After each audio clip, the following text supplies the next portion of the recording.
ಕೊನೆಗೂ ಕೂಡ ಕ್ಯಾಬಿನೆಟ್ ವಿಸ್ತರಣೆ ಅಂತೂ ಆಗಿದೆ ಈಗಾಗಲೇ ಅಸಮಾಧಾನ ಜೋರಾಗಿದೆ. ಇದರ ಜೊತೆಗೆ ಖಾತೆ ಹಂಚಿಕೆ ಗೊಂದಲ ಕೂಡ ಶುರುವಾಗುತ್ತೆ. ಮೊದಲ ಹಂತದಲ್ಲೇ ಕೂಡ ರೆಡ್ಡಿ ಅವರಾಗಿರ್ಬೋದು, ಕೃಷ್ಣ ಬೈರೇಗೌಡರಾಗಿರ್ಬೋದು, ಮುನಿಯಪ್ಪ ಅವರಾಗಿರ್ಬೋದು ಎಲ್ಲರೂ ನೇರವಾಗಿ ಅಸಮಾಧಾನವನ್ನು ವ್ಯಕ್ತಪಡಿಸಿದ್ರು. ಇನ್ನು ರಾಮಲಿಂಗಾರೆಡ್ಡಿ ಅವರು ರಾಜೀನಾಮೆಯನ್ನ ಕೊಟ್ಟು ಆ ರೀತಿ ಆಕ್ರೋಶ ವ್ಯಕ್ತಪಡಿಸಿದ್ರು, ನನಗೆ ಬೇಕಾಗಿಲ್ಲ ಖಾತೆ ಅಂತ. ಇಂಥ ಸಂದರ್ಭದಲ್ಲಿ ಇಲ್ಲಿಗೆ ಯಾವುದು ಮುಗುದಿಲ್ಲ. ಈಗ ಖಾತೆ ಹಂಚಿಕೆಯ ಗೊಂದಲ ಶುರುವಾಗುತ್ತೆ. ಅಲ್ಲಿ ಶುರುವಾಗೋದು ಕಾಂಗ್ರೆಸ್ಗೆ ಮತ್ತೊಂದು ಸಂಕಷ್ಟ ಡಿ ಕೆ ಸಂಪುಟದಲ್ಲಿ ಅಂತ. ಈ ವಿಚಾರವಾಗಿ ಪದ್ಮಪ್ರಸಾದ್ ಅವರು ಏನು ಹೇಳ್ತೀರಿ, ಇದನ್ನು ಹೆಂಗೆ ನಿಭಾಯಿಸ್ತಾರೆ ಇವರು ಅಂತ? ನಾನು ಆಗಲೇ ಹೇಳಿದೆ, ಡಿ ಕೆ ಶಿವಕುಮಾರ್ ಅವರು ಸಮರ್ಥ ರಾಜಕಾರಣಿ, ಹಿರಿಯ ರಾಜಕಾರಣಿ. ಹಾಗಾಗಿ ಎಲ್ಲ ಎಸ್ ಎಂ ಕೃಷ್ಣ ಟೈಮ್ ಅಲ್ಲಿ ಇರ್ಬೋದು, ಎಲ್ಲ ಟೈಮಲ್ಲೂ ಅವರು ನೋಡ್ಕೊಂಡು ಬಂದಿದ್ದಾರೆ ರಾಜಕಾರಣವನ್ನ. ಇಂಥ ಸಣ್ಣ ಪುಟ್ಟ ಅಸಮಾಧಾನಗಳನ್ನ ಹೇಗೆ ಸರಿಪಡಿಸಬಹುದು ಅನ್ನೋದು ಅವ್ರಿಗೆ ಗೊತ್ತಿದೆ. ಹಾಗಾಗಿ ಹೈಕಮಾಂಡ್ ಸಂಪೂರ್ಣ ಸಹಕಾರ ಇದೆ. ಖರ್ಗೆ ಸಾಹೇಬರು ಅವರು ಹಿರಿಯ ರಾಜಕಾರಣಿ, ಸಿದ್ದರಾಮಯ್ಯ ಅವರ ಮಾರ್ಗದರ್ಶನ ಕೂಡ ತಗೊಂಡು ಹರಿಪ್ರಸಾದ್ ಅವರೊಂದಿಗೆ, ಕೆಪಿಸಿ ಅಧ್ಯಕ್ಷರೊಂದಿಗೆ ಮಾತಾಡಿಕೊಂಡು ಏನು ಸಣ್ಣ ಪುಟ್ಟ ಅಸಮಾಧಾನಗಳು ಎಲ್ಲ ಸರಿಪಡಿಸ್ತಾರೆ. ಆಮೇಲೆ ಖಾತೆ ಹಂಚಿಕೆಯಲ್ಲಿ ಯಾವುದೇ ಇದು ಬರುವುದಿಲ್ಲ. ಖಾತೆ ಹಂಚಿಕೆ ಮುಖ್ಯಮಂತ್ರಿಗಳ ಪರಮಾಧಿಕಾರ. ಅವರು ಯಾರ್ಯಾರಿಗೆ ಯಾವ್ಯಾವ ಖಾತೆಗಳನ್ನ ಕೊಡ್ಬೇಕು ಅಂತ ಅವ್ರು ಹಂಚ್ತಾರೆ, ಅದ್ರ ಮುಖಾಂತರ. ಆಮೇಲೆ ಒಂದು ಮಾತು, ಈಗಾಗಲೇ ಅವ್ರು ಏನು ಬರ ಪೀಡಿತ ಏನು ಪ್ರದೇಶಗಳಿದೆ ಮತ್ತು ಅತಿವೃಷ್ಟಿ ಬಂದಿರುವ ಪ್ರದೇಶಗಳಿಗೆ ಅಲ್ಲಿಗೆ ಸಚಿವರನ್ನು ಈಗಾಗಲೇ ಆಯಾ ಜಿಲ್ಲೆಗಳಿಗೆ ಹೋಗುವಂತೆ ನಿರ್ದೇಶನ ನೀಡಿದ್ದಾರೆ. ಪ್ರತಿಯೊಬ್ಬರಿಗೂ ಒಂದೊಂದು ಜಿಲ್ಲೆ ಮಾಡಿ ಅಲ್ಲಿಗೆ ಹೋಗಿ ಪರಿಶೀಲನೆಗೆ ಅಂತ ಕಳಿಸಿದ್ದಾರೆ. ಹಾಗಾಗಿ ಆಡಳಿತ ಈಗಾಗಲೇ ಶುರುವಾಗಿದೆ. ಹಾಗಾಗಿ ಯಾರು ಏನೋ ತಿಳ್ಕೊಳ್ಳೋದು ಬೇಡ. ಈಗ ತಾನೇ ಮುಖ್ಯಮಂತ್ರಿಯ ಸಂಪುಟ ವಿಸ್ತರಣೆ ಆಗಿದೆ. ಮುಂದಿನ ದಿನಗಳಲ್ಲಿ ಎಲ್ಲ ಸಮಸ್ಯೆಗಳು ಬಗೆಹರಿದು ಆಡಳಿತಕ್ಕೆ ಚುರುಕು ಮುಟ್ಟಿಸುವಂತ ಒಂದು ಕ್ರಮ ನಡೀಲಿಕ್ಕಿದೆ. ಪಕ್ಷದಲ್ಲಿ ಆಗ್ತಾ ಇರುವಂತ ಎಲ್ಲಾ ಬೆಳವಣಿಗೆಗಳು ನಿಮ್ ಸರ್ಕಾರಕ್ಕೆ ಡ್ಯಾಮೇಜ್ ಉಂಟು ಮಾಡಲ್ವಾ? ಹಾಗಾದ್ರೆ ಇಲ್ಲ, ಡ್ಯಾಮೇಜ್ ಏನಾಗುದಿಲ್ಲ. ಇಂಥದ್ದು ಎಲ್ಲ ಪ್ರತಿಯೊಂದು ಸರ್ಕಾರ ಇರುವಾಗಲೂ ಇಂಥದ್ದು ಸಣ್ಣ ಪುಟ್ಟ ಪ್ರಕರಣ ನಡೀತದೆ. ಸಣ್ಣ ಪುಟ್ಟ ಅಲ್ಲ ಸರ್. ನೋಡಿ, ಈಗ 140 ಜನ ಶಾಸಕರಿದಾರಲ್ಲ, ಅವ್ರು ಎಲ್ರಿಗೂ ಅವಕಾಶ ಕೊಡಕ್ ಆಗಲ್ಲ, ಒಪ್ಕೊಳ್ಳೋಣ. ಹೌದು, ಹಾಗಂತ ಹೇಳಿ ಹಿರಿಯರು ಕೂಡ ಇದ್ದಾರೆ. ಈಗ ನೀವು ಕೊಟ್ಟಿದ್ದ ಖಾತೆಯನ್ನು ನಿಭಾಯಿಸೋದಾಗಿದ್ರೆ ಇದೇ ರಾಮಲಿಂಗಾರೆಡ್ಡಿ ಅವರು ಅಸಮಾಧಾನ ತೋರಿಸ್ತಾ ಇರಲಿಲ್ಲ. ಕೃಷ್ಣ ಬೈರೇಗೌಡರು ಕೂಡ ನನಗೆ ಬೇಕಾಗಿಲ್ಲ ಅಂತ ಹೇಳ್ತಾ ಇರಲಿಲ್ಲ.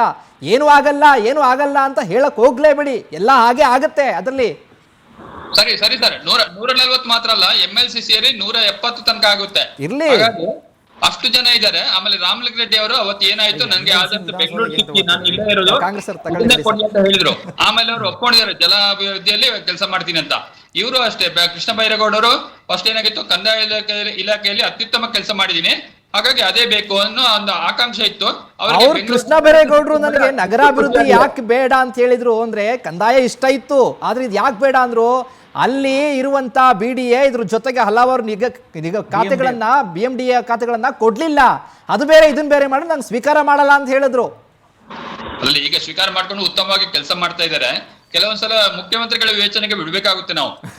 ಎಲ್ಲವನ್ನು ನಾವು ಹೇಳೋದಕ್ಕೆ ಆಗುದಿಲ್ಲ. ಹಾಗಾಗಿ ಮುಂದಿನ ದಿನಗಳಲ್ಲಿ ಉತ್ತಮವಾದ ಸರ್ಕಾರವನ್ನು ಕೊಡುವ ಭರವಸೆಯನ್ನು ಕೊಟ್ಟಿದ್ದಾರೆ. ಉತ್ತಮವಾದ ಸರ್ಕಾರ ಕೂಡ ಕೊಡ್ತಾರೆ. ಮಾಧ್ಯಮದವರು ಕೂಡ ಸಹಕರಿಸಬೇಕು. ಮುಖ್ಯಮಂತ್ರಿಗಳೇನಿದೆ ರಾಜ್ಯದ ಬಗ್ಗೆ ಸಮಸ್ಯೆಗಳಿದ್ರೆ ಅದನ್ನು ಗಮನ ಸೆಳೆಯುವ ಕೆಲಸಗಳನ್ನು ಮಾಡಿ ಅದಕ್ಕೆ ಪರಿಹಾರಗಳು. ಮೊನ್ನೆ ನೀವು ನೋಡಿರ್ಬೋದು, ಅವರು ಆ ವಿದ್ಯಾರ್ಥಿಗಳ ಒಂದು ಸಣ್ಣ ಸ್ಟ್ರೈಕ್ಗೆ ಅದೇ ಸ್ಪಾಟ್ಗೆ ಹೋಗಿ ಅವರ ಸಮಸ್ಯೆಯನ್ನು ಆಲಿಸಿ ಅಲ್ಲೇ ಪರಿಹಾರ ಮಾಡಿಕೊಡ್ತೀನಿ ಅಂತ ಹೇಳಿದ್ದಾರೆ. ಮುಖ್ಯಮಂತ್ರಿ ಯಾರು ಮಾಡಿದ್ದಾರೆ ಈ ಹಿಂದೆ? ಹಾಗಾಗಿ ಏನು ಡಿ ಕೆ ಶಿವಕುಮಾರ್ ಅವರ ಶೈಲಿ ಇದೆ, ವರ್ಕಿಂಗ್ ಶೈಲಿ, ಅದು ಮುಂದಿನ ದಿನಗಳಲ್ಲಿ ಜನರಿಗೆ ಎಲ್ಲೂ ಗೊತ್ತಾಗುತ್ತೆ. ಅವರು ಮೇಕೆದಾಟೆ ಇರ್ಬೋದು, ಇತರ ಯೋಜನೆಗಳಿಗೆ ಕೂಡ ಪರಿಹಾರ ಮಾಡ್ತಾರೆ. ಆಮೇಲೆ ವರುಣದೇವನಿಗೆ ನಾವು ಕೃಪೆ ತೋರಿದ್ದಾರೆ ರಾಜ್ಯಕ್ಕೆ. ಕಾವೇರಿಯ ಸಮಸ್ಯೆ ಸನ್ನಿಂತಾನೆ ಬಗೆಹರಿದಿದೆ. ಹಾಗಾಗಿ ಮುಂದಿನ ದಿನಗಳಲ್ಲಿ ದೇವರ ಕೃಪೆ, ದೇವರ ಇದು ನಮ್ಗಿದೆ.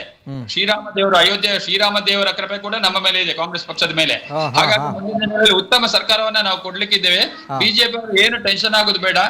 ಹಾಗಾಗಿ ಸ್ವಲ್ಪ ತಾಳ್ಮೆಯಿಂದ ಕಾಯ್ಬೇಕು ಬಿಜೆಪಿ ವಕ್ತಾರರು. ಆ ಶಾಸಕರನ್ನ ನೋಡಿ ಕಲಿಬೇಕು. ಓಕೆ, ಇದ್ರ ಜೊತೆಗೆ ಹಂಗೆ ಏನು ಚಂಬಿ ಸರ್ ಮಾತನಾಡ್ತಾ ಇದ್ರು ಸರ್, ಒಂದು ಪ್ರಶ್ನೆ ಇದೆ, ನಾನು ಅವ್ರಿಗೊಂದು ಕ್ಲಾರಿಫಿಕೇಶನ್ ಕೊಡ್ತೀನಿ. ಇಲ್ಲ, ಅವ್ರು ಮೊದಲು ಅವ್ರು ಸರ್ ಮಾತಾಡ್ಬಿಡ್ಲಿ ಸರ್. ಈಗ ನಾನು ಹೇಳೋದೇನಂದ್ರೆ, ಕೆಲವು ತಿಂಗಳುಗಳು ಮಾತ್ರ ಬಾಕಿ ಇದೆ. ಇಂಥ ಸಂದರ್ಭದಲ್ಲಿ ಬಿಗ್ ಚಾಲೆಂಜ್ ಏನಪ್ಪಾ ಅಂತ ಅಂದ್ರೆ, ಇಷ್ಟೂ ವರ್ಷಗಳ ಕಾಲ ಅಭಿವೃದ್ಧಿ ಅನ್ನೋದು ಕುಂಠಿತ ಆಗಿದೆ ರಾಜ್ಯದಲ್ಲಿ. ಇನ್ನು ಮುಂದೆ ಬಿಗ್ ಚಾಲೆಂಜ್ ಅಭಿವೃದ್ಧಿ ವಿಚಾರದಲ್ಲಿ ಯಾವ ರೀತಿ ಉತ್ತಮ ಆಡಳಿತವನ್ನ ಕೊಡೋದಕ್ಕೆ ಸಾಧ್ಯ ಆಗುತ್ತೆ, ಕೊಡ್ತಾರ ಹಾಗಾದ್ರೆ ಅನ್ನುವಂಥ ಪ್ರಶ್ನೆ. ಸರ್, ಕಳೆದ 3 ವರ್ಷಗಳಲ್ಲೂ ಅಭಿವೃದ್ಧಿ ಆಗಿದೆ ಸರ್. ಆಮೇಲೆ ಇನ್ನೇನಿದೆ ನೀವು ಹೇಳಿದ್ರಲ್ಲ ಸರ್, ಬೆಂಗಳೂರಲ್ಲಿ ಒಂದು ಗುಂಡಿ ಮುಚ್ಚಿರ್ಲಿಲ್ಲ 3 ವರ್ಷದಲ್ಲಿ. ಮುಂದಿನ 15 ತಾವು ಹೇಳಿದಾಗ ಮುಂದಿನ 15-16 ತಿಂಗಳು ಇರೋದು. ಇದು ನಮ್ಗೆ ಹೇಗೆ ಅಂದ್ರೆ ಯುದ್ಧೋಪಾದಿ. ಮುಂದಿನ ಚುನಾವಣೆ ಏನು ಬರ್ತದೆ 2028ಗೆ ಟಾರ್ಗೆಟ್ ಇಟ್ಕೊಂಡು ನಮ್ಮ ಎಲ್ಲ ಏನು ಸಚಿವರಾಗಿದ್ದಾರೆ ಅವರು ಬಹಳ ಉತ್ತಮವಾಗಿ ಕೆಲಸ ಮಾಡ್ಲಿಕ್ಕಿದ್ದಾರೆ, ಅಭಿವೃದ್ಧಿಯ ಕಡೆ ಕೆಲಸ ಮಾಡ್ಲಿಕ್ಕಿದ್ದಾರೆ, ಎಲ್ಲ ಸಮಸ್ಯೆಗಳನ್ನು ಬಗೆಹರಿಸಲಿಕ್ಕಿದ್ದಾರೆ. ಈಗಾಗಲೇ ನಾವು ಕೊಟ್ಟಿರುವ ಪಂಚ ಗ್ಯಾರಂಟಿ ಯೋಜನೆಗಳಿದೆ, ಅವು ಜನರ ಮನಸ್ಸು ಎಳೆದಿದೆ. ಹಾಗಾಗಿ ಮುಂದೆ ಉತ್ತಮವಾಗಿ ಕೆಲಸ ಮಾಡ್ಕೊಂಡು ಏನು 2028ರಲ್ಲೂ ಕಾಂಗ್ರೆಸ್ ಪಕ್ಷವೇ ಮರಳಿ ಆಡಳಿತಕ್ಕೆ ಬರುವುದರಲ್ಲಿ ಯಾವುದೇ ಸಂದೇಹ ಇಲ್ಲ. ಮೊನ್ನೆ ತಾನೇ ಬಿಹಾರದ ಬೈ ಎಲೆಕ್ಷನ್ ಆಗಿದೆ, ಅಲ್ಲಿ ಕೂಡ ಬದಲಾವಣೆ ಕಂಡಿದ್ದೀರಿ. ಮಧ್ಯಪ್ರದೇಶದಲ್ಲಿ ಕೂಡ ಬದಲಾವಣೆ ಆಗ್ತಿದೆ. ದೇಶದೆಲ್ಲೆಡೆ ಬದಲಾವಣೆ ಗಾಳಿ ಬೀಸ್ತಾ ಇದೆ. ಬಹುಶಃ ಬಿಜೆಪಿ ಅವರಿಗೆ ಆ ಭಯದಿಂದ ಅವರು ಸ್ವಲ್ಪ ಅಪ್ಸೆಟ್ ಆಗಿ ಮಾತಾಡ್ತಿದ್ದಾರೆ ಮೊನ್ನೆಯಿಂದ. ಹಾಗಾಗಿ ಅವ್ರ ಭಯ ಸಹಜ, ಅದು ಅವ್ರಿಗೆ ಆ ಒಂದು ಸಂದೇಶ ಮುಟ್ಟಿದೆ. ಈಗ ಚುನಾವಣಾ ವಿಚಾರ ಅಂತ ಬಂದಾಗ ಜನರು ನಿರ್ಧಾರ ಮಾಡ್ತಾರೆ ಏನು ಅವಕಾಶ ಕೊಡ್ಬೇಕು, ಯಾರಿಗೆ ಕೊಡ್ಬೇಕು ಅಂತ. ಅದು ಬೇಡ, ಈಗ ನಿಮ್ಮ ಆಡಳಿತ ಸರ್ಕಾರದಲ್ಲಿ ಏನ್ ಮಾಡ್ತಾ ಇದೀರಿ ಅಂತ ಪ್ರಶ್ನೆ ಇಲ್ಲ, ನಾವು ಕೆಲಸ ಮಾಡ್ಲಿಕ್ಕಿದ್ದೀವಿ. ಓಕೆ, ಏನು ಚಂಬಿ ಪುರಾಣಿಕ್ ಸರ್ ಮಾತನಾಡಿ. ನಮ್ಮ ಕಾಂಗ್ರೆಸ್ ವಕ್ತಾರರ ಮಾತು ಅವ್ರದ್ದು ಒಂದು ರೀತಿಯ ಪಕ್ಷದ ಅಭಿಮಾನದಿಂದ ಅವ್ರು ಹೇಳ್ತಾರೆ. ಮತ್ತೆ ಎರಡನೇದು ವೈಯಕ್ತಿಕವಾಗಿ ನಾನು ಹೇಳಿದ್ರೆ ಸಿದ್ದರಾಮಯ್ಯನವರ ಏನು ಆಡಳಿತದಲ್ಲಿ ಇದ್ದಂಥ ಒಂದು ಏನು ಅಭಿವೃದ್ಧಿಯ ಒಂದು ಪಥ ಇದೆಯಲ್ಲ, ಆ ಪಥವನ್ನು ಕೊಂಡೊಯ್ತಕ್ಕಂಥ ಶಕ್ತಿ ಡಿ ಕೆ ಶಿವಕುಮಾರ್ಗೆ, ಅದು ಎರಡನೇ ಮಾತಿಲ್ಲ. ಆದರೆ ಡಿ ಕೆ ಶಿವಕುಮಾರ್ ಅವರ ಕ್ಯಾಬಿನೆಟ್ ಈಗ tell me your friends I will tell you what you are ಅಂತ. ಈಗ ನೀವು ಎಂತೆಂಥ ಟೀಮನ್ನು ಇಟ್ಕೊಂಡಿದ್ದೀರಿ ಅಂದರೆ ಅದರಲ್ಲಿ ಕಳಂಕಿತರು ಇದ್ದಾರೆ, ಆಪಾದನೆಗಳು ಇದ್ದಾರೆ, ಮತ್ತೆ ಅನೇಕ ರೀತಿಯ ಒಂದು ಭ್ರಷ್ಟಾಚಾರವನ್ನು ತಡೆ ಹಿಡಿಯುವ ಒಂದು ಸಂಕೇತ ಈ ಒಂದು ಹೊಸ ಸರ್ಕಾರದಲ್ಲಿ ಅಥವಾ ಎರಡನೇ ಏನು ಎಕ್ಸ್ಪ್ಯಾನ್ಷನ್ ಅಲ್ಲಿ ಕಾಣ್ತಾ ಇಲ್ಲ. ಅಲ್ಲಿ ನಮ್ಗೆ ನೋಡೋದಾದ್ರೆ ಒಂದು 7-8 ಜನ ಮಿನಿಸ್ಟರ್ಗಳು ದೇ ಆರ್ ರಿಯಲಿ ಕೇಪಬಲ್. ಅದರಲ್ಲಿ ರಾಮಲಿಂಗಾರೆಡ್ಡಿ, ಕೃಷ್ಣ ಬೈರೇಗೌಡ ಮತ್ತೆ Rizwan Arshad is also a good leader. ಅವರು ಒಳ್ಳೆ ಕೆಲಸ ಮಾಡ್ತಾರೆ ಅಂತಕ್ಕಂಥದ್ದು. ಮತ್ತೆ ದಾವಣಗೆರೆಯಲ್ಲಿ ಬಸವಂತಪ್ಪ ಮಲ್ಲಿಕಾರ್ಜುನ ಅವ್ರ ಜೊತೆಗೆ ಬಸವಂತಪ್ಪ ಅನ್ನೋರ್ಗು ದಾವಣಗೆರೆ ಫಸ್ಟ್ ಟೈಮ್ 2 ಕೊಟ್ಟಿದ್ದೀರಿ. ಸೊ ಅದರಿಂದ ಮಧ್ಯ ಕರ್ನಾಟಕಕ್ಕೆ ಎಷ್ಟರ ಮಟ್ಟಿಗೆ ಇದು ಅನುಕೂಲ ಆಗುತ್ತೆ ಅಂತಕ್ಕಂಥದ್ದು. ಆಮೇಲೆ ರುದ್ರಪ್ಪ ಲಮಾಣಿ ಅಂದ್ರೆ ಹಾವೇರಿ ಆ ಕಡೆಗೆ, ಆಮೇಲೆ ನರೇಂದ್ರ ಸ್ವಾಮಿ ನಮ್ಮ ಮೈಸೂರು ಕಡೆಗೆ, ಮಾಲಕೃಷ್ಣ, ಇವರೆಲ್ಲ ಒಳ್ಳೆ ಹೊಸದಾಗಿ ಒಂದು ರೀತಿಯ ಭರವಸೆಯನ್ನು ಮೂಡ್ತಾರೆ. ಆದ್ರೆ ನನಗಿರೋ ಪ್ರಶ್ನೆ ಏನಂದ್ರೆ ಶಿವು, ಈ ಒಂದು ಸರ್ಕಾರದಲ್ಲಿ ಯಾವ ಭ್ರಷ್ಟಾಚಾರವನ್ನ ಹೋಗಲಾಡಿಸ್ತೇವೆ ಅಂತಕ್ಕಂಥ ಒಂದು ಭರವಸೆಯನ್ನ ಕೊಟ್ಟಿದ್ರು, ಆ ಭರವಸೆಯನ್ನ ನೀವು ಎಷ್ಟರ ಮಟ್ಟಿಗೆ ಈಡೇರಿಸ್ತೀರಿ? ಅದು ಪ್ರೂಫ್, ಅದಕ್ಕೊಂದು ಆಧಾರ ಬೇಕು. ಯಾವುದೇ ಕಚೇರಿಗೆ ಹೋದ್ರಿ ಎಲ್ಲಿ ಹೋದ್ರೂ ಲಂಚ ಇಲ್ಲದೆ ಕೆಲಸ ಇಲ್ಲ. ಶಿವಕುಮಾರ್ ಹೇಳ್ತಾರೆ ಈ ಖಾತಾ ಮಾಡಿ ತಕ್ಷಣ ಸಿಗುತ್ತೆ ಅಂತ, ಬಟ್ ಈ ಖಾತಾ ಮಾಡ್ಲಿಕ್ಕೆ ಹೋದ್ರೆ ಅಲ್ಲಿ ರೀತಿಯಾಗಿರ್ತಕ್ಕಂಥ ಭ್ರಷ್ಟಾಚಾರ ವಿಳಂಬವನ್ನು ನೋಡಿದ್ರೆ ಬಹಳ ಒಂದು ರೀತಿಯ ಆಶ್ಚರ್ಯ. ಎರಡನೇದು ನಿರುದ್ಯೋಗದ ಸಮಸ್ಯೆ, ಮತ್ತೆ ಯುವಕರಿಗೆ ಸಮಸ್ಯೆ, ಮತ್ತೆ ಈಗ ಏನು ಶಾಲೆಗಳನ್ನ ನಾವು ಇದ್ದೇವೆ ಇಲ್ಲಿ ಕನ್ನಡವನ್ನು ಅಭಿವೃದ್ಧಿ ಮಾಡ್ತಕ್ಕಂಥ ಒಂದು ಕೆಲಸ, ಕನ್ನಡ ಶಾಲೆಗಳನ್ನ ಮುಚ್ತಾ ಇದ್ದಾರೆ ಅಂತ ಕನ್ನಡ ಪ್ರಾಧಿಕಾರದ ಅಧ್ಯಕ್ಷರು ಬಿಳಿಮಲೆ ಅವರೇ ಹೇಳ್ತಾ ಇದ್ದಾರೆ. ಅಂದ್ರೆ ಏನಾಯ್ತು, ಶಿಕ್ಷಣ, ಆರೋಗ್ಯ ಮತ್ತೆ ಒಂದು ರೀತಿಯಲ್ಲಿ ಆಡಳಿತದಲ್ಲಿ ಸುಧಾರಣೆಯನ್ನು ತರ್ತಕ್ಕಂಥ ಅಧಿಕಾರಿಗಳಿಗೆ ಬಿಗಿ ಮುಟ್ಟಿಸ್ತಕ್ಕಂಥದ್ದು. ಮತ್ತೆ ನೋಡಿ KPSC ಹಗರಣವನ್ನು ತೆಗೆದುಕೊಳ್ಳಿ, ಅಂದ್ರೆ ಈ ಒಂದು ಮುಖ್ಯಮಂತ್ರಿಯಲ್ಲಿಯೂ ಇಂತಹ ಶಕ್ತಿ ಇದ್ದು ಸಹ ಅವರು ಕೇವಲ ಪಕ್ಷದ ಏನು ಒಂದು ರೀತಿಯಲ್ಲಿ ನಿರಾಶೆಗೊಂಡಿರ್ತಕ್ಕಂಥ ಒಂದು ಸಚಿವ ಸ್ಥಾನವನ್ನ ಕಳ್ಕೊಂಡಿರ್ತಕ್ಕಂಥವರಿಗೆ ನಾವು ವಾರ್ನಿಂಗ್ ಕೊಡ್ತೀರಿ, ಆದ್ರೆ ಅಧಿಕಾರಿಗಳಿಗೆ ವಾರ್ನಿಂಗ್ ಕೊಡ್ತಕ್ಕಂಥದ್ದು ಮತ್ತೆ ಎಲ್ಲ ಆಫೀಸ್ಗಳಲ್ಲಿ ಪ್ರಜೆಗಳಿಗೆ ಅನುಕೂಲವಾಗುವ ರೀತಿಯಲ್ಲಿ ಭ್ರಷ್ಟಾಚಾರ ಇಲ್ಲದೆ ಕೆಲಸ ಆಗ್ತಕ್ಕಂಥದ್ದನ್ನ ಶಿವಕುಮಾರ್ ತೋರಿಸ್ಕೊಟ್ರೆ ನಿಜವಾಗ್ಲೂ ಅವರಿಗೆ ಒಂದು ರೀತಿಯ ಒಳ್ಳೆ ಹೆಸರು ಬರುತ್ತೆ. 2028ರ ಚುನಾವಣೆ ದೂರ ಇದ್ರು ಸಹ ಪಬ್ಲಿಕ್ ಒಪಿನಿಯನ್ ಅಂತಕ್ಕಂಥದ್ದು ಬಹಳ ಮುಖ್ಯ. ಮೂರನೇದು, ನೀವು ಮಹಿಳೆಯರಿಗೆ 49% 50% ಇರ್ತಕ್ಕಂಥ ಮಹಿಳೆಯರಿಗೆ ಯಾವುದೇ ಒಂದು ಸಚಿವ ಸ್ಥಾನವನ್ನು ಕೊಡೋದ್ರಲ್ಲಿ ಎಡವಿದ್ದೀರಿ, ಕೊಟ್ಟಿದ್ದನ್ನ ಕಿತ್ಕೊಂಡಿದ್ದೀರಿ. ಅಂದ್ರೆ ಏನಾಯ್ತು, ನೀವು ಮಹಿಳೆಯರ ಹೆಸರಿನಲ್ಲಿ ಮತದಾನವನ್ನ ಪಡೆದು ಅವರಿಗೆ ಬಸ್ ನಲ್ಲಿ ಫ್ರೀ ಕೊಟ್ಟು ಕೇವಲ ವರ್ಷಗಳ ತಂತ್ರವನ್ನು ಮಾಡಿ ಕರ್ನಾಟಕದ ಜನತೆಯಲ್ಲಿ ಮಹಿಳೆಯರಿಗೆ ಒಂದು ರೀತಿಯಲ್ಲಿ 33% ಅಂತಕ್ಕಂಥದ್ದು ಇಲ್ಲದೆ ಹೋದ್ರು ಸಹ 3-4 ಜನರಿಗಾದ್ರೂ ನೀವು ಕೊಡಬಹುದಿತ್ತು, ಯಾಕೆ ಕೊಟ್ಟಿಲ್ಲ? ಮತ್ತೆ ಹೇಳ್ತಾರೆ, ಮತ್ತೆ ಇವರು ಯಾರು ಕಾಂಗ್ರೆಸ್ ಅಧ್ಯಕ್ಷರು ಹೇಳ್ತಾರೆ ನೀವು ಚಿಕ್ಕ ವಯಸ್ಸಿದೆ, ಇನ್ನು ಬಹಳ ಚಿಕ್ಕ ವಯಸ್ಸಿನವ್ರಿಗೆ ನೀವು ಕೊಟ್ಟಿಲ್ವಾ? ಸಿದ್ದರಾಮಯ್ಯ ಅವ್ರ ಮಗ ಚಿಕ್ಕ ವಯಸ್ಸಲ್ವಾ?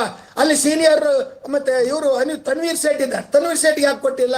ಸೊ ಈ ರೀತಿಯ ಉದಾಹರಣೆ ರಹೀಂ ಖಾನ್ ಇದ್ದಾರೆ, ಹಲವು ನಾಯಕರಿದ್ದಾರೆ. ಅದೇ ಕೃಷ್ಣಪ್ಪ, ವಿಜಯನಗರ ಕೃಷ್ಣಪ್ಪ ಅವರು ಕಾಂಗ್ರೆಸ್ ಪಾರ್ಟಿಗೆ ಹೇಗೆ ಶಾಮನೂರ್ ಶಿವಶಂಕರಪ್ಪನವರು ಒಂದು ಟ್ರೆಜರರ್ ಆಗಿದ್ರು, ಅದೇ ರೀತಿ ಇಡೀ ಬೆಂಗಳೂರಿನ ಚುನಾವಣೆಯನ್ನು ವೆಚ್ಚ ಭರಿಸ್ತಕ್ಕಂಥವ್ರು ಶಿವಕುಮಾರ್ ಅವರಿಗೆ ಬಲಗೈಯಾಗಿದ್ದಂಥವ್ರು, ಅವರಿಗೆ ನೀವು ಯಾಕೆ ಕೊಟ್ಟಿಲ್ಲ? ಸೊ ಈ ಎಲ್ಲ ಸಮಸ್ಯೆಗಳನ್ನು ನೋಡಿದ್ರೆ ಕರ್ನಾಟಕ ಜನಕ್ಕೆ ಅನುಮಾನ ಬರುತ್ತೆ. ಏನಪ್ಪಾ ಅಂದ್ರೆ ಕಾಂಗ್ರೆಸ್ನವರು ಒಂದು ಒಳ್ಳೆ ಆಡಳಿತವನ್ನ ಕೊಟ್ಟು ಬಹುಶಃ ಅಧಿಕಾರವನ್ನ ಉಳಿಸ್ಕೊಳ್ಬಹುದಿತ್ತು, ಆದರೆ ಅಂತಹ ಒಂದು ಅವಕಾಶವನ್ನ ಈ ಒಂದು ಸಚಿವ ಸಂಪುಟದ ರಚನೆಯಲ್ಲೇ ಕಾಣುತ್ತೆ. ನೀವು ಎಡವಿದಿರಿ. ಸೊ ಏನು ನೋಡಿ, ಹೊಗೆ ಇಲ್ಲದೆ ಬೆಂಕಿ ಬರಲ್ಲ ಶಿವು.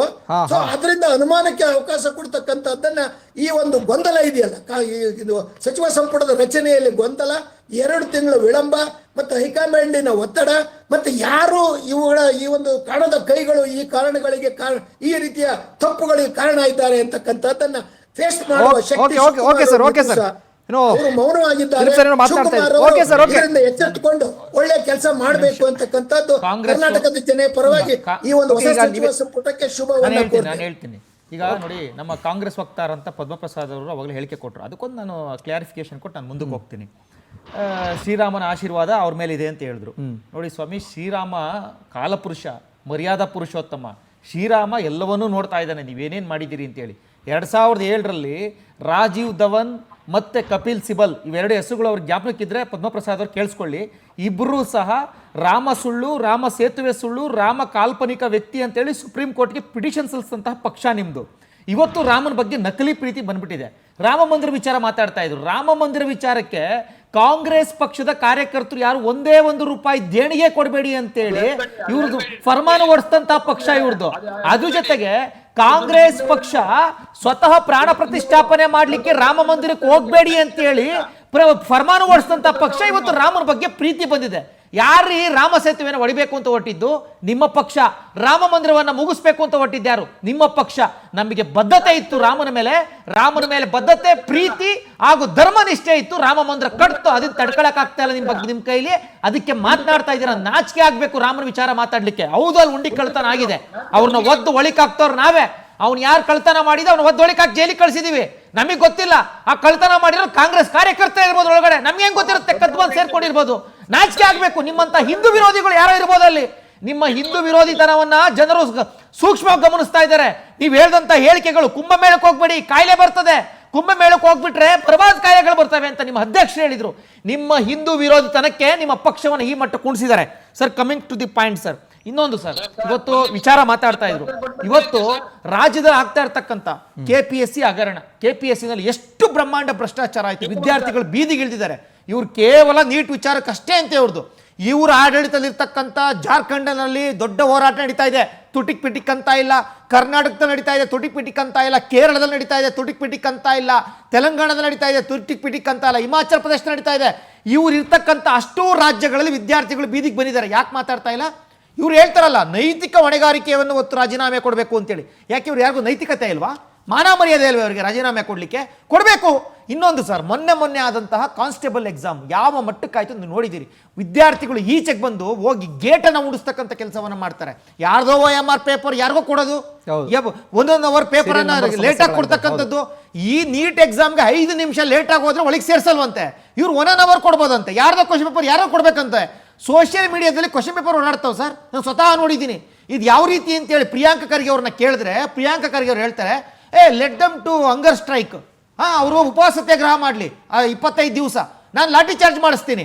ಅಕಸ್ಮಾತ್ ಹಂಗೂ ಉಳ್ಕೊಂಡ್ರೆ ನಾನು ರಾಜೀನಾಮೆ ಕೊಡ್ಬೇಕಾ ಇಲ್ವಾ ಅಂತ ಮಾತಾಡ್ತೀನಿ. ಯಾವ ಮಟ್ಟಕ್ಕೆ ರೀ ಪ್ರಿಯಾಂಕ ಖರ್ಗೆ ಅವರೇ ಅಹಂಕಾರ ರೀ? ನೀವು ಮಲ್ಲಿಕಾರ್ಜುನ್ ಖರ್ಗೆ ಅವ್ರ ಮಗ ಅನ್ನೋ ಕಾರಣಕ್ಕೋಸ್ಕರ ಈ ದುರಾಂಕಾರದಲ್ಲಿ ಮೆರಿತಾ ಇದ್ದೀರಾ. ಮಲ್ಲಿಕಾರ್ಜುನ್ ಖರ್ಗೆ ಅವ್ರ ಮಗ ಅಂತಕ್ಕಂಥ ದುರಾಂಕಾರನ ಈಚೆಗೆ ಬಂದ್ರೆ ನೀವೇನೂ ಅಲ್ಲ. ಜನ ಈ ಪ್ರಜಾಪ್ರಭುತ್ವದಲ್ಲಿ ಎಂತೆಂಥವ್ರು ಮೆರೆದಂಥವ್ರೆಲ್ಲ ಮೀಸೆಯನ್ನು ತಿರುಗಿ ಮೆರೆದಂತೆಲ್ಲ ಮಣ್ಣಲ್ಲಿ ಮಣ್ಣಾಗಿ ಹೋಗಿದ್ದಾರೆ. ನೀವು ಯಾವ ಲೆಕ್ಕ?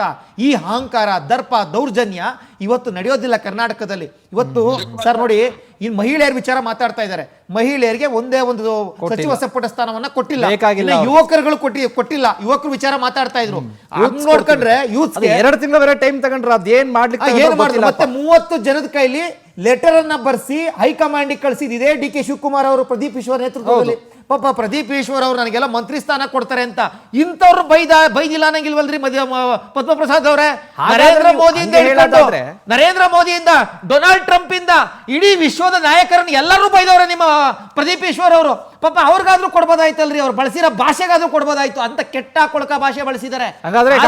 ಯಾರ್ಯಾರು ಜೋರಾಗಿ ಬೈತಾರೆ 100% ಕೆಟ್ಟ ಕೊಳಕ ಭಾಷೆ ಬಳಸ್ತಕ್ಕಂಥವ್ರು, ಲೂಟಿಕೋರು, ಭ್ರಷ್ಟಾಚಾರಿಗಳು ಇವತ್ತು ಗೊತ್ತಾಗ್ತಾ ಇದೆಯಲ್ಲ.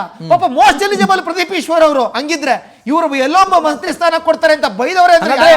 ರಾಜಕೀಯದಲ್ಲಿ ಹೆಂಗ್ ಬೇಕಂದ್ರೆ ಬಾಯಿಗೆ ಬಂದಂಗೆ ಮಾತನಾಡೋರ್ಗೆ ಅವಕಾಶ ಸಿಗುತ್ತೆ, ಹೆಂಗ್ ಬೇಕಂದ್ರೆ ಮಾತನಾಡೋರ್ಗೆ ಎಲ್ಲಾ ಕೂಡ ಕಾಂಗ್ರೆಸ್ನಲ್ಲಿ ಸಿಗುತ್ತೆ. ಇನ್ನೊಂದು ಮೇಕೆದಾಟು ವಿಚಾರ ಹೇಳಿದ್ರು. ಯಾರೀ ಸ್ವಾಮಿ ಇಟ್ಕೊಂಡಿದ್ದು? ನಿಮ್ಮದೇ ಅಧ್ಯಕ್ಷರು ಮೇಕೆದಾಟು ಕೋಟ್ಯಾಂತರ ರೂಪಾಯಿ ಖರ್ಚು ಮಾಡಿ ಪಾದಯಾತ್ರೆ ಮಾಡಿದ್ದು. ಮೇಕೆದಾಟುವನ್ನು ಮಾಡ್ತೀವಿ ಅಂತ 3.5 ವರ್ಷ ಆಗ್ತಾ ಇದೆ. ಮೇಕೆದಾಟು ವಿಚಾರವಾಗಿ ಒಂದು DPR ಸಲ್ಲಿಸಕ್ಕಾಗಿಲ್ಲ ನಿಮ್ಮ ಯೋಗ್ಯತೆಗೆ. ಮೇಕೆದಾಟು ವಿಚಾರವನ್ನು ಎತ್ತಬೇಡಿ. ಜನ ಬೀದಿಗಿಳಿತಾರೆ ಮೇಕೆದಾಟು ವಿಚಾರವನ್ನು ಎತ್ತಿದ್ರೆ. ನಿಮ್ಗೆ ಅಧಿಕಾರ ಬೇಕಾಗಿತ್ತು, 40% ಸರ್ಕಾರ ಅಂತ ಅಂದ್ರಿ, PCM ಅಂತ ಅಂದ್ರಿ, ಮೇಕೆದಾಟು ಅಂತ ಅಂದ್ರಿ, ಅಧಿಕಾರಕ್ಕೆ ಬಂದ್ರಿ. ಇವತ್ತು ಬರೀ ನಾಟಕ ಆಡ್ಕೊಂಡ್ ಬಂದ್ಬಿಟ್ಟು ಇವತ್ತು ಮುಖ್ಯಮಂತ್ರಿ ಆದ್ಮೇಲೆ ಇವೆಲ್ಲ ಗೊತ್ತಿಲ್ಲ, ಆರಾಮಾಗಿದ್ದೀರಿ. ಜನ ಬಹಳ ಸೂಕ್ಷ್ಮವಾಗಿ ಗಮನಿಸ್ತಾ ಇದ್ದಾರೆ. ಪದ್ಮಪ್ರಸಾದ್ ಅವರೇ, ನಿಮಗೆ 2028ರ ಚುನಾವಣೆಗೆ ಸರಿಯಾಗಿ ಪಾಠ ಕಲಿಸ್ತಾರೆ. ಇವತ್ತು 80,000 ಶಿಕ್ಷಕರುಗಳ ನೇಮಕಾತಿ ಆಗಿಲ್ಲ, 22,000 ಶಿಕ್ಷಕರ ಕೊರತೆ ಇದೆ, 7,000 ಶಾಲೆಗಳಲ್ಲಿ ಒಬ್ಬನೇ ಶಿಕ್ಷಕನಿದ್ದಾನೆ. ನೀವು ಇಷ್ಟೆಲ್ಲ ಸಮಸ್ಯೆ ಇದ್ಕೊಂಡು ನೀವು ತುಟಿಕ್ ಪಿಟಿಕ್ ಅಂತ ರಾಜ್ಯದ ಸಮಸ್ಯೆಗಳೇ ಬೇಕಾಗಿಲ್ಲ ನಿಮ್ಗೆ. ಮೇಕೆದಾಟು ಇದು ಬಿಡಿ ಸರ್, ಇವೆಲ್ಲ ಬಿಡಿ, ನಿಮ್ ಕೈಲಿ ಏನೂ ಆಗೋದಿಲ್ಲ. ನೀವು ಇನ್ನ 1.5 ವರ್ಷ ಇದೇ ರೀತಿ ಜಗಳ ಆಡ್ಕೊಂಡು ಹೊಡೆದಾಟ ಆಡ್ಕೊಂಡು ಬಡದಾಟ ಆಡ್ಕೊಂಡು ಇದನ್ನ ನಿಮ್ ಸಮಯವನ್ನ ಕಳೆದುಬಿಡಿ, ಕಳೆದುಬಿಡಿ ಅಷ್ಟೇ. ನಿಮ್ ಕೈಲಿ ಏನು ಮಾಡಕ್ಕಾಗಲ್ಲ ಅಂತ ಜನಗಳು ಗೊತ್ತಾಗೋಗಿದೆ. ಓಕೆ, ಹೇಳಿ, ಮಾತಾಡಿ ಪ್ರಭು ಅವ್ರು. ಸರ್ ದಿಲೀಪ್ ಕುಣಿಗಲ್ ಅವರು ಬಹಳ ಮಾತಾಡಿದ್ರು, ಬಹಳ ನಮ್ಮ ಟಾರ್ಗೆಟ್ ಮಾಡಿ ಮಾತಾಡಿದ್ರು. ಒಂದೊಂದಕ್ಕೆ ಉತ್ತರ ಕೊಡ್ತೀನಿ. KPSC ಹಗರಣ ಅಂತ ಹೇಳಿದ್ರಲ್ಲ, KPSC ಹಗರಣದಲ್ಲಿ ಅಧ್ಯಕ್ಷರನ್ನ ನೇಮಕ ಮಾಡಿರೋದು ಬಿಜೆಪಿ ಸರ್ಕಾರ. ಅವ್ನು ಯಾವನಾದ್ರೂ ಮಾಡಿರ್ಲಿ ಸರ್, ಅವ್ನು ಯಾರಾದ್ರೂ ಆಗಿರ್ಲಿ, ನಿಮ್ ಆತನನ್ನ ಕಿತ್ತಾಕ್ತಕ್ಕಂತ ಧೈರ್ಯವನ್ನು ಯಾಕೆ ತೋರಿಸಲಿಲ್ಲ ನೀವು? KPSC ಗೌರ್ಮೆಂಟ್ ಹಾಗಾದ್ರೆ KPSC ಅಂತಕ್ಕಂಥದ್ದು ಸರ್ಕಾರಕ್ಕಿಂತ ದೊಡ್ಡದ? ಜೂಮ್ ಮೀಟಿಂಗ್, ಜೂಮ್ ಅಲ್ಲಿ ಇರೋದು, ಜೂಮ್ ಅಲ್ಲಿ ನಾನು ಅವ್ರು ಕೇಳಿಸ್ತಲ್ಲ ಮಾತು, ಸರ್ಕಾರಕ್ಕಿಂತ ದೊಡ್ಡದ KPSC? ಸರಿಯಾಗಿ ಕೇಳಿಸ್ತಾ ಓಕೆ ಓಕೆ ಇರಿ ನಾನು ಯಾಕೆ ಬೆಂಕಿ ಬಂದಾಗ ಕುಂಬಳಕಾಯಿ ಕಲ್ತ ತರ ಆಡ್ತೀರಾ? ಓಕೆ, ಪದ್ಮಪ್ರಸಾದ್ ಅವರೇ ಮಾತಾಡಿ ಸರ್. ಒಂದೊಂದಕ್ಕೆ ಉತ್ತರ ಹೇಳ್ತೀನಿ. ಆಮೇಲೆ ಪೊಲೀಸ್ ಏನ್ ಪರೀಕ್ಷೆ ಇದೆಲ್ಲ ಬಹಳ ಚೆನ್ನಾಗಿ ಆಗಿದೆ, ಮೊನ್ನೆ ನಡೆದಿರುವಂತದ್ದು ಬಹಳ ಉತ್ತಮವಾಗಿ ಆಗಿದೆ, ಅಲ್ಲಿ ಯಾವುದೇ ಇದು ನಡೆದಿಲ್ಲ. ಹಾಗಾಗಿ ಬಹಳ ಉತ್ತಮವಾಗಿ ಪ್ರಿಯಾಂಕ್ ಖರ್ಗೆ ಅವರು ಬಹಳ ಚೆನ್ನಾಗಿ ಸೋಷಿಯಲ್ ಮೀಡಿಯಾದಲ್ಲಿ ತುಂಬಾನೇ ಇದು ವಿಚಾರ ಸಂಬಂಧಪಟ್ಟ ಆಗಿದೆ. ಇಲ್ಲಿ ಮಾತಾಡಿ ಒಂದ್ ನಿಮಿಷ, ಹೇಳಿ ತಾಳ್ಮೆಯಿಂದ ಕೇಳಿಸ್ಕೊಳ್ಳಿ. ಅಯೋಧ್ಯೆ ವಿಷಯ ಇದೆಲ್ಲ, ಅಯೋಧ್ಯೆಯ ಶ್ರೀರಾಮನ ಶಾಪ ಯಾವಾಗ ತಟ್ಟಿದೆ ಅಂದ್ರೆ MP ಎಲೆಕ್ಷನ್ ಆಯ್ತಲ್ಲ ಮೊನ್ನೆ, ಆವಾಗ ತಟ್ಟಿದೆ. ಅಯೋಧ್ಯೆಯಲ್ಲಿ MP ಯಾರು ಗೆದ್ದಿದ್ದಾರೆ, ಯಾರು ಸೋತಿದ್ದಾರೆ? ಬಿಜೆಪಿ ಸೋತಿದೆ. ಯಾಕೆ ಅಂತ ಬೇಕಾದ್ರೆ ಅಷ್ಟಮಂಗಲ ಪ್ರಶ್ನೆ ಇಟ್ಟು ನೋಡಿ. ಅಯೋಧ್ಯೆಯ ಜನರಿಗೆ ನೀವು ರಾಮನ್ ಹೊಗಳು ಬೇಡ್ರಿ, ಮುಸಲ್ಮಾನರು ಬೇಜಾರ್ ಮಾಡ್ಕೊಂತಾರೆ, ಓಟ್ ಹಾಕಲ್ಲ. ರಾಮನ್ ಹೊಗಳಬೇಡಿ, ಟೈಮ್ ಇಲ್ಲ. ದಿಲೀಪ್ ಅವರೇ ನೀವು ರಾಮನ್ ಹೊಗಳು ಬಿಟ್ರೆ ಮುಸಲ್ಮಾನರು ಬೇಜಾರ್ ಮಾಡ್ಕೊಂತಾರೆ, ಮೇಲೆ ನೀವು ವಕ್ತಾರ ಕಾಂಗ್ರೆಸ್ ಮಾತಾಡ್ಬಿಡ್ರಿ, ಟೈಮ್ ಇಲ್ಲ, ಸಮಯದ ಅಭಾವ ಇದೆ. ಹಿಂದೂಗಳಂತ ನಿಮ್ಮ ಹತ್ರ ಪಾಠ ಕಲಿಸ್ಕೋಬೇಕ ನಾವೆಲ್ಲ ಹಿಂದೂಗಳು. ಯಾವ ಹಿಂದೂಗಳು? ಪದ್ಮಪ್ರಸಾದ್ ದಿಲೀಪ್ ಅವರೇ ಹಾಗೇರಿ, ವಿರೋಧಿ ಹಿಂದೂಗಳು ನೀವು. ದಿಲೀಪ್ ಅವರೇ ದಯವಿಟ್ಟು ಸುಂದರಿ. ಪದ್ಮಪ್ರಸಾದ್ ಅವರೇ ಕೊನೆಯದಾಗ ಏನ್ ಹೇಳ್ತೀರಿ ಹೇಳಿ ಈ ವಿಚಾರವಾಗಿ? ಮಾತಾಡಬೇಡಿ. ನಿಮ್ಮ ಸರ್ಕಾರದಲ್ಲಿ ಆಗ್ತಾ ಇರುವಂತ ಬೆಳವಣಿಗೆಗಳ ಬಗ್ಗೆ ನೋಡಿದ್ರೆ ಗೊತ್ತಾಗಿದೆ, ಎಲ್ಲಾ ವಿದ್ಯೆಗಳು ಗೊತ್ತಾಗಿದೆ. ಆಮೇಲೆ ಮೇಕೆದಾಟು ಯೋಜನೆ ಹೇಳಿದ್ರಲ್ಲ, ಮೇಕೆದಾಟು ಯೋಜನೆ ಅದು ಮಾಡ್ತಾರೆ DK ಶಿವಕುಮಾರ್ ಅವರು. ಆಗ್ಲಿ, ನಮಗೂ ಅದೇ ಬೇಕಾಗಿರೋದು, ರಾಜ್ಯಕ್ಕೊಳ್ಳೋದಾಗ್ಲಿ, ನಮ್ಮ ವರ್ಷ ಸಮಸ್ಯೆ ಆಗ್ಲಿ, ಇನ್ನ 1 ವರ್ಷ ಸಮಯದಲ್ಲಿ ಬಗೆಹರಿಸುವಂತ ಕೆಲಸ ಸರ್ಕಾರ ಮಾಡ್ಲಿ ಅನ್ನೋದೇ ನಮ್ಮ ಅನಿಸಿಕೆ, ನಮ್ಮ ಅಭಿಪ್ರಾಯ ಕೂಡ ಹಾಗೆ ಇದೆ. ಒಳ್ಳೆ ಅಭಿವೃದ್ಧಿ ಕೆಲಸ ಮಾಡಿ ಸರ್. ಮೇಕೆದಾಟು ಮಾಡಿದ್ರೆ ಧನ್ಯವಾದಗಳನ್ನ ಅರ್ಪಿಸತಕ್ಕಂಥದ್ದು ಮೊದಲನೇ ಬಿಜೆಪಿ ಅವರೇ ಇರ್ತೀವಿ. ಓಕೆ ದಿಲೀಪ್ ಅವರೇ ದಯವಿಟ್ಟು. ನಿಮ್ಮ ಎಂಪಿಗಳು ಆರ್ಸಿ ಕಳ್ಸಿಲ್ವಾ ಬಿಜೆಪಿ ಅವರು? ಏನ್ರಿ ಕೊಟ್ಟಿದ್ದಾರೆ, ಏನ್ರಿ ಕೆಲಸ ಮಾಡ್ತಾರೆ ಶೋಭಾ ಕರಂದ್ಲಾಜೆ ಅವರು? ಓಕೆ ಓಕೆ ಓಕೆ ಪದ್ಮಪ್ರಸಾದ್ ಅವರೇ ಕೊನೆಯದಾಗ ಏನ್ ಹೇಳ್ತೀರಿ? ಶೋಭಾ ಕರಂದ್ಲಾಜೆಗೆ ಹಿಂದಿ ಬರಲ್ಲ, ಇಂಗ್ಲಿಷ್ ಬರಲ್ಲ, ಅವ್ರ ಯೋಗ್ಯತೆಗೆ. ಹೌದ್ರಿ, ನಾವು ಕನ್ನಡಿಗರು ಕನ್ನಡ ಮಾತಾಡ್ತೀವಿ, ಯಾಕ್ರಿ ಬರ್ಬೇಕು ಹಿಂದಿ? ಮಾತಾಡ್ಬಿಡಿ ದಯವಿಟ್ಟು. ಹಿಂದಿ ಯಾಕೆ ಬರ್ಬೇಕು? ನಾವು ಕನ್ನಡಿಗರೇ, ಕನ್ನಡ ಮಾತಾಡ್ತೀವಿ, ಹಿಂದಿ ಯಾಕೆ ಬರ್ಬೇಕು? ಚರ್ಚೆ ಮಾಡಿ ಇಂಗ್ಲಿಷ್ ಯಾಕೆ ಬರ್ಬೇಕು? ಕ್ಲಾರಿಟಿ ನಾವು ಮಾತಾಡಲ್ಲ ರೀ ಕನ್ನಡ, ಕನ್ನಡ ಒಂದೇ ಮಾತಾಡೋದು, ಹಿಂದಿ ಮಾತಾಡಲ್ಲ ರೀ. ದಿಲೀಪ್ ಅವರೇ ದಯವಿಟ್ಟು ಮಾತಾಡ್ತಿರಲ್ರಿ ನೀವು. ಓಕೆ ಪದ್ಮಪ್ರಸಾದ್ ಅವರೇ, ನಾವು ಮೊನ್ನೆ ಮೈಸೂರಲ್ಲಿ humble requested DK Shivakumar humble request ಮಾಡಿದ್ದಾರೆ, ಪ್ರಧಾನಮಂತ್ರಿಗೆ ಗೌರವ ಕೊಟ್ಟಿದ್ದಾರೆ. ಓಕೆ ಓಕೆ ಓಕೆ ಬಿಡ್ರಿ. ಜವಾಬ್ದಾರಿ ನಿಮ್ಗೆ. ಸರ್ ಕೊನೆದಾಗ ಏನ್ ಹೇಳ್ತೀರಿ? ಅದೇ ಅದೇ ಅದೇ ಪ್ರಧಾನಿಗಳನ್ನ ಲೀಡರ್ ಆಫ್ ಇಂಡಿಯಾ ಅಂತ ಕರೆದಿದ್ದಾರೆ DK ಶಿವಕುಮಾರ್. ಇಲ್ಲ, ಇಲ್ಲಿ ಅವ್ರು ಕ್ಲಾರಿಟಿ ಕೊಟ್ಬಿಡ್ಲಿ. ಕೊನೆದಾಗ ಏನ್ ಹೇಳ್ತೀರಿ ಸರ್? ಕರ್ನಾಟಕದ ಜನತೆಗೆ ಸುಭದ್ರ ಮತ್ತು ಅಭಿವೃದ್ಧಿ ಪರವಾದ, ಭ್ರಷ್ಟಾಚಾರ ರಹಿತವಾದ ಮತ್ತೆ ಸರ್ವಜನ ಹಿತವನ್ನ ಬಯಸ್ತಕ್ಕಂತ ಸರ್ಕಾರ ಕೊಡುವ ಶಕ್ತಿ DK ಶಿವಕುಮಾರ್ ಅವ್ರಿಗಿದೆ. ಯಾಕಂದ್ರೆ ಅವರು ಕೇಂದ್ರದೊಂದಿಗೆ ಹೊಂದಾಣಿಕೆ ಮಾಡತಕ್ಕಂತ ಒಂದು ರೀತಿಯಲ್ಲಿ ಪ್ರೈಮ್ ಮಿನಿಸ್ಟರ್ ಬಗ್ಗೆ ಗೌರವ ಇಟ್ಕೊಂಡು, ಆದ್ರಿಂದ ಕರ್ನಾಟಕ ಒಳ್ಳೇದ್ ಮಾಡ್ಬೇಕಾದ್ರೆ ಕೆಲವು ಏನು ಮಂತ್ರಿಗಳಿದಾರಲ್ಲ, ಅಧ್ಯಕ್ಷರು ಅಥವಾ ಭ್ರಷ್ಟರು ಆಪಾದನೆ ಅಂತವ್ರನ್ನ ತೆಗೆದುಬಿಟ್ಟು ಒಂದು 3-4 ಜನ ಮಹಿಳೆಯರಿಗೆ ಸಚಿವ ಸ್ಥಾನ ಕೊಟ್ಟು ಚುನಾವಣೆಯಲ್ಲಿ ಮಹಿಳೆಯರು ನಿಮಗೆ ಮತ ನೀಡುವಂತೆ ನೀವೇನಾರು ಮಾಡಿದ್ರೆ ಒಂದು 28ರ ಚುನಾವಣೆಯಲ್ಲಿ ಸ್ವಲ್ಪನಾದ್ರೂ ನಿಮಗೆ ಬಹುಮತ ಬರುತ್ತೆ. ಇಲ್ಲದೆ ಹೋದ್ರೆ ನಿಮಗೆ ದೊಡ್ಡ ಪಾಠವನ್ನ ಮಹಿಳೆಯರು ಕಲಿಸ್ತಾರೆ ಅಂತಕ್ಕಂತ ಸೂಚನೆ ಕೊಡ್ತಾ ಇದ್ದಾರೆ. ಓಕೆ ಸರ್, ಇನ್ನು ಪದ್ಮಪ್ರಸಾದ್ ಅವರು ಕೊನೆಯದಾಗಿ ಏನ್ ಹೇಳ್ತೀರಿ? ಸರ್ ಮಹಿಳೆಯರದ್ದು ಏನಿದೆ ಅದು ನಾವು ಕೊಟ್ಟೇ ಕೊಡ್ತೀವಿ, ಒಂದು ಸ್ಥಾನ ಅವರಿಗಂತಲೇ ಇಟ್ಟಿರೋದು. ಓಕೆ, ಒಂದ್ ಸಾಕ? ಬರುವ ದಿನಗಳಲ್ಲಿ 35 ಸ್ಥಾನದಲ್ಲಿ ಒಂದ್ ಸಾಕ ಹಾಗಾದ್ರೆ? ಅಟ್ಲೀಸ್ಟ್ ಒಂದು 4-3 ಆದ್ರೂ ಬೇಡವಾ ಅಂತ? ಸರ್ ಒಂದು ನಿಮಿಷ. ಅದೇ ಬೇರು ಹೊಸ ಚಿಗುರು ಎಂಬಂತೆ ನಮ್ಮ ಮಂತ್ರಿ ಮಂಡಲ ಏನಿದೆ, ಹಿರಿಯರು ಮತ್ತು ಕಿರಿಯರನ್ನು ಒಳಗೊಂಡ ಉತ್ತಮವಾದ ತಂಡ ಇದೆ. ಇದನ್ನ ಬಹಳ ಉತ್ತಮವಾಗಿ ಡಿ ಕೆ ಶಿವಕುಮಾರ್ ಅವರು ಮುನ್ನಡೆಸ್ತಾರೆ. ಅವರ ನೀವು ಸರಿ ನೋಡಿರ್ಬೋದು, ಕಳೆದ ಒಂದು 5-10 ವರ್ಷಗಳಲ್ಲಿ ಅವರು ಎಷ್ಟು ಬದಲಾಗಿದ್ದಾರೆ, ಎಷ್ಟು ತಾಳ್ಮೆಯಿಂದ ಇದ್ದಾರೆ, ಎಷ್ಟು ಇದರಲ್ಲಿದ್ದಾರೆ ಅಂತ. ಸೊ ಅವ್ರಿಗೆ ಎಲ್ಲ ಅನುಭವ ಇದೆ. ಆ ಅನುಭವವನ್ನು ಬಳಸ್ಕೊಂಡು ರಾಜ್ಯದ ಅಭಿವೃದ್ಧಿಯಲ್ಲಿ ನಾವು ಮಹತ್ತರ ಪಾತ್ರವನ್ನ ಏನು ಎಸ್ ಎಂ ಕೃಷ್ಣರ ಆಡಳಿತ ಇತ್ತು ಅದೇ ರೀತಿಯ ಆಡಳಿತವನ್ನ ಡಿ ಕೆ ಶಿವಕುಮಾರ್ ಕೂಡ ನೀಡ್ತಾರೆ ಅನ್ನೋದನ್ನ ನಾನಲ್ಲಿ ಹೇಳ್ತೇನೆ. Okay, thank you. ದಿಲೀಪ್ ಅವರ ನೀವೇನು ಹೇಳ್ತೀರಿ ಕೊನೆಯದಾಗಿ? ಸರ್, ಕೊನೆಯದಾಗಿ ಹೇಳ್ತಕ್ಕಂಥದ್ದು, ಇವತ್ತು ರಾಜ್ಯದಲ್ಲಿ 27,630 ಕೋಟಿ ರೂಪಾಯಿ ಹಣವನ್ನ SCP TSP ಹಣವನ್ನ ಇವರು ಗ್ಯಾರಂಟಿಗಳಿಗೆ ಉಪಯೋಗಿಸಿಕೊಂಡಿದ್ದಾರೆ. ಇಲ್ಲಿ ಸುಮಾರು 187 ಕೋಟಿ ಹಣವನ್ನ ಲೂಟಿ ಹೊಡೆದಿದ್ದಂತ ನಾಗೇಂದ್ರ ಅವ್ರನ್ನ ಕರ್ಕೊಂಡ್ಬಂದು ಸಚಿವ ಸಂಪುಟಕ್ಕೆ ಸೇರಿಸ್ಕೊಂಡಿದ್ದಾರೆ. ಎಲ್ಲೋ ಒಂದ್ ಕಡೆ ದಲಿತರು ಕೇರಿಗೆ ಹೋಗ್ಬೇಕಾಗಿದ್ದಂತ ಹಣ, ದಲಿತರು ಕೇರಿಗಳಲ್ಲಿ ಲೈಟ್ಗಳಿಗೆ ಬಲ್ಪ್ ಆಗ್ಬೇಕಾಗಿದ್ದಂತ ಹಣ, ದಲಿತರು ಮಕ್ಕಳುಗಳಿಗೆ ಸ್ಕಾಲರ್ಶಿಪ್ ಆಗ್ಬೇಕಾಗಿದ್ದಂತ ಹಣ, ದಲಿತರು ಜಮೀನುಗಳಿಗೆ ಬೋರ್ ಕೊರಿಬೇಕಾಗಿದ್ದಂತ ಹಣ, ಈ ಹಣವನ್ನ ಲೂಟಿ ಹೊಡೆದ್ರೆ ಇವತ್ತು ಲೂಟಿಕೋರು ದಲಿತರ ಸೇರಿ ಅಹಿಂದ ಅಂತ ಹೆಸರು ಹೇಳಂಗಿಲ್ಲ ಇವರು. ಒಂದು ಇವತ್ತು ಇನ್ನೊಂದು ಸರ್, ಲಕ್ಷ್ಮೀ ಹೆಬ್ಬಾಳ್ಕರ್ ಅವರಿಗೆ ಸಚಿವ ಸ್ಥಾನ ಕೊಟ್ಟಿಲ್ಲ. ನಾವು ಕಳೆದ ಫೆಬ್ರವರಿಯ ಗೃಹಲಕ್ಷ್ಮಿ ಹಣ 5,000 ಕೋಟಿ ಹಣ ಏನಾಯ್ತು ಅಂತ ಕೇಳಿದಾಗ, ಲೆಕ್ಕಾಚಾರ ಕೇಳಿದಾಗ ಅವಾಗ ಹೇಳಿದ್ರು ಕೊಡಬೇಕು ಅಂತ ಹೇಳಿದ್ರು. ಈಗ ಇವ್ರು ಹೊಟ್ಟೋಗ್ಬಿಟ್ಟಿದ್ದಾರೆ. ಈಗ ನಾವು ಯಾರು ಕೇಳೋಣ ಸರ್? 5,000 ಕೋಟಿ ಹಂಗಾರೆ ಯಾರು ತಿನ್ಕೊಂಡು ಹೋದ್ರು ಅಂತ ನಾವು ಪ್ರಶ್ನೆ ಮಾಡ್ಬೇಕಾಗುತ್ತೆ ಸರ್. ಇವತ್ತು ಇನ್ನೊಂದು ಹೇಳ್ತಾ ಇದ್ದಾರೆ ಡಿ ಕೆ ಶಿವಕುಮಾರ್. ಒಂದ್ ನಿಮಿಷ ಕೇಳಿಸ್ಕೊಳ್ಳಿ. ಡಿ ಕೆ ಶಿವಕುಮಾರ್ ಅವ್ರಿಗೊಂದು ನ್ಯಾಯ, ಬೇರೆಯವ್ರಿಗೊಂದು ನ್ಯಾಯ. ಡಿ ಕೆ ಶಿವಕುಮಾರ್ ಅವ್ರು ಹೇಳ್ತಾರೆ 2002ನೇ ಇಸ್ವಿನಲ್ಲಿ ಎಸ್ ಎಂ ಕೃಷ್ಣ ಅವ್ರ ಮನೆ ಬಾಗ್ಲನ್ನ ಒದ್ದು ಹೋಗಿ ನಾನು ಸಚಿವ ಆದೆ ಅಂತ ಹೇಳಿ. ಅಂದ್ರೆ ಇವತ್ತು ಡಿ ಕೆ ಶಿವಕುಮಾರ್ ಅವ್ರ ಮನೆ ಬಾಗ್ಲು ಯಾರು ಓದಿಬೇಕು ಅಂತ ಡಿ ಕೆ ಶಿವಕುಮಾರ್ ಸ್ಪಷ್ಟಪಡಿಸಬೇಕು. ಪಾಪ ಒದೆಯೋದಲ್ಲ, ಅವ್ರ ಮನೆ ತಕ್ಕ ಹೋಗೋದ್ರೆ ಮುಗಿದ ಕತೆ ಬೇರೆ ಬೇರೆ ತರದೇ ಇರ್ತದೆ. ಅದು ಇಡೀ ರಾಜ್ಯ ಅಂತ ಗೊತ್ತಿದೆ.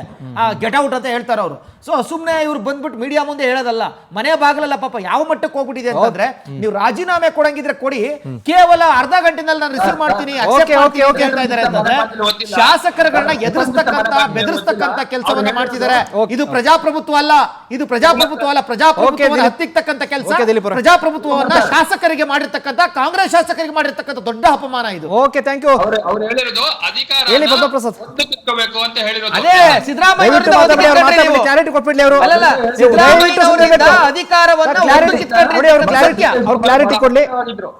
ಅಧಿಕಾರವನ್ನು ಒದ್ದು ಕಿತ್ಕೋಬೇಕು ಅಂತ ನೋಡಿದ್ರಲ್ಲ ವೀಕ್ಷಕರೇ, ಈಗಾಗಲೇ ಕೂಡ ನೋಡ್ತಾ ಇದ್ದೀವಿ ಡಿ ಕೆ ಸಂಪುಟದಲ್ಲಿ ಸೇರ್ಕೊಂಡಿರುವಂತಹ ನೂತನ ಸಚಿವರು, ಇದರ ಜೊತೆಗೆ ಖಾತೆ ವಿಚಾರಕ್ಕೆ ಸಂಬಂಧಪಟ್ಟಂತೆ ಏನೆಲ್ಲ ಬೆಳವಣಿಗೆಗಳಾಗಬಹುದು, ಇವೆಲ್ಲವನ್ನ ಹೊರತುಪಡಿಸಿ ಮುಂಬರುವಂತಹ ಚುನಾವಣೆಗೆ ಅವರು ಯಾವ ರೀತಿ ತಯಾರು ಮಾಡ್ಕೊಳ್ತಾರೆ, ಇವೆಲ್ಲವನ್ನ ನೋಡ್ತಾ ಹೋದ್ರೆ ಈಗ ಡಿ ಕೆ ಶಿವಕುಮಾರ್ ಇರುವಂತಹ ದೊಡ್ಡ ದೊಡ್ಡ ಬೆಟ್ಟದಷ್ಟಿರುವಂತಹ ಸಮಸ್ಯೆಗಳನ್ನ ಹೇಗೆ ನಿಭಾಯಿಸ್ತಾರೆ, ಇವನ್ನೆಲ್ಲವನ್ನು ಕೂಡ ಸರಿದೂಗಿಸಿಕೊಂಡು ಕೆಲವು ತಿಂಗಳುಗಳು ಮಾತ್ರ ಬಾಕಿ ಇದೆಯಲ್ಲ, ಆಡಳಿತದ ಬಗ್ಗೆ ಅಭಿವೃದ್ಧಿ ಕಡೆ ಹೆಚ್ಚಿನ ಒತ್ತನ್ನ ಕೊಟ್ಟು ರಾಜ್ಯವನ್ನ ಒಳ್ಳೆ ಆಡಳಿತ ಕೊಟ್ಟು ಒಳ್ಳೆ ಅಭಿವೃದ್ಧಿ ಮಾಡಲಿ ಅಂತ ನಾವು ಕೂಡ ಕೇಳ್ಕೊಳ್ತೀವಿ. ಈ ಸಮಸ್ಯೆಗಳನ್ನ ಸೈಡ್ಗಿಟ್ಟು ಅಭಿವೃದ್ಧಿ ಕಡೆ, ರಾಜ್ಯದ ಜನರ ಕಡೆ ಗಮನ ಕೊಡ್ಲಿ ಅಂತ ನಾವು ಕೂಡ ಕೇಳ್ಕೊಳ್ತೀವಿ. ಇದಾಗಿತ್ತು ಪವರ್ ಫೋಕಸ್ನ ಅಪ್ಡೇಟ್ಸ್. ಮತ್ತಷ್ಟು ಅಪ್ಡೇಟ್ಸ್ಗಾಗಿ ನೋಡ್ತಾ ಇರಿ ಪವರ್ ಟಿವಿ, ಇದು ನಿಮ್ಮ ಶಕ್ತಿ.